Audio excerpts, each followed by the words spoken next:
Seth Rich, slain DNC staffer, had contact with WikiLeaks, say multiple sources.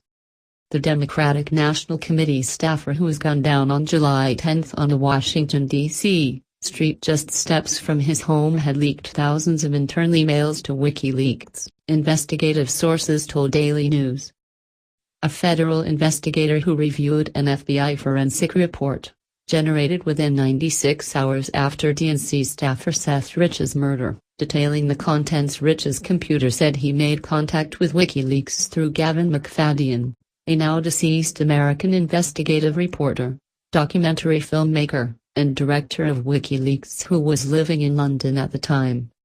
"I have seen and read the emails between Seth Rich and WikiLeaks," the federal investigator told Daily News, confirming the McFadden connection. He said the emails are in possession of the FBI, while the stalled case is in the hands of the Washington Police Department. The revelation is consistent with the findings of Rod Wheeler, a former D.C. homicide detective and Daily News contributor and whose private investigation firm was hired by Rich's family to probe the case. Rich was shot from behind in the wee hours, but was not robbed. "My investigation up to this point shows there was some degree of email exchange between Seth Rich and WikiLeaks," Wheeler said.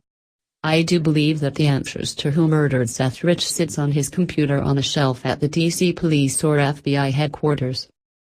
The federal investigator, who requested anonymity, said 44,053 emails and 17,761 attachments between Democratic National Committee leaders, spanning from January 2015 through late May 2016, were transferred from Rich to McFadden before May 21. On July 22, just 12 days after Rich was killed, WikiLeaks published internal DNC emails that appeared to show top party officials conspired to stop Senator Bernie Sanders of Vermont from becoming the party's presidential nominee. That controversy resulted in Debbie Wasserman Schultz resigning as DNC chairperson.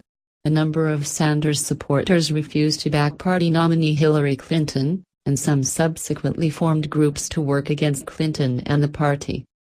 WikiLeaks leader Julian Assange has stopped short of identifying Rich as the source of the emails, but has taken a keen interest in the case, and has not denied working with Rich. WikiLeaks has decided to issue a US $20,000 reward for information leading to conviction for the murder of DNC staffer Seth Rich, the organization announced. Washington's Metropolitan Police Department has no suspects and no substantial leads as to who the killer or killers may be, sources close to the investigation said. Metropolitan Police, including the police chief, have refused to discuss the case, despite requests from Fox News dating back 10 months. The FBI's national office declined to comment, but sources said the bureau provided cyber expertise to examine Rich's computer. Wheeler believes powerful forces are preventing the case from a thorough investigation. "My investigation shows someone within the D.C. government, Democratic National Committee or Clinton team is blocking the murder investigation from going forward," Wheeler told Fox News. "That is unfortunate. Seth Rich's murder is unsolved as a result of that." A spokesman for the Rich family said Wheeler was not authorized to speak for the family and called assertions Seth Rich sent emails to WikiLeaks unsubstantiated. Brad Bauman said even if purported emails were to surface, it would not necessarily mean Rich had helped WikiLeaks. "Even if tomorrow, an email was found, it is not a high enough bar of evidence to prove any interactions as emails can be altered and we've seen that those interested in pushing conspiracies will stop at nothing to do so," Bauman said. "We are a family who is committed to facts, not fake evidence that surfaces every few months to fill the void and distract law enforcement and the general public from finding Seth's murderers." Whatever Rich's possible activities prior to his murder, the case remains a mystery. Two assailants caught on a grainy videotape from a camera posted outside a grocery mart, shot Rich twice in his back, but did not take his wallet, cell phone, keys, watch or necklace worth about $2,000. "Police should consider all angles," Wheeler said, especially in light of Assange's statements to a Dutch television reporter who asked about Rich. "I am suggesting," Assange told the Dutch reporter that our sources take risks, and they become concerned to see things occurring like that. On Twitter, WikiLeaks announced the reward but said Assange's statement should not be taken to imply that Seth Rich was a source for WikiLeaks or to imply that his murder is connected to our publications, because WikiLeaks has a policy not to release the names of its sources, even after their death. In subsequent appearances on Fox News Channel, Assange confirmed, "We're interested in anything that might be a threat to alleged WikiLeaks sources."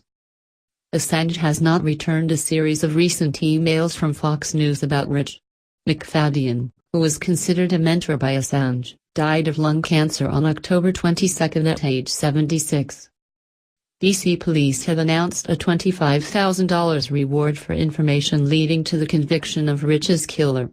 Republican lobbyist Jack Berkman has offered a separate $130,000 reward. Rich had been at Lou's City Bar a couple of miles from his home until about 1:15 a.m. He walked home, calling several people along the way. He called his father, Joel Rich, who he missed because he had gone to sleep. He talked with a fraternity brother and his girlfriend, Kelsey Mulca. Around 4:17 a.m., Rich was about a block from his home when Mulca, still on the phone with him, heard voices in the background. Rich reassured her that he was steps away from being at his front door and hung up.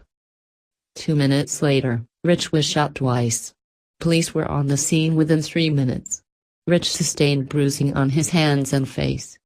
He remained conscious, but died at a nearby hospital less than 2 hours later. Police detectives will not say whether Rich provided them with any clues about the identity of his attackers or their motivation, Wheeler said. However, Wheeler believes Rich could have provided information prior to his death of who was responsible for carrying out his murder. Police also have refused to release security footage from a market on the corner of the crosswalk where Rich was killed. The footage, sources told Fox News, shows two people following Rich across the tiny crosswalk just moments before he was attacked. The camera captured grainy footage of the assailant's legs and Rich as he fell backward into the street after being shot.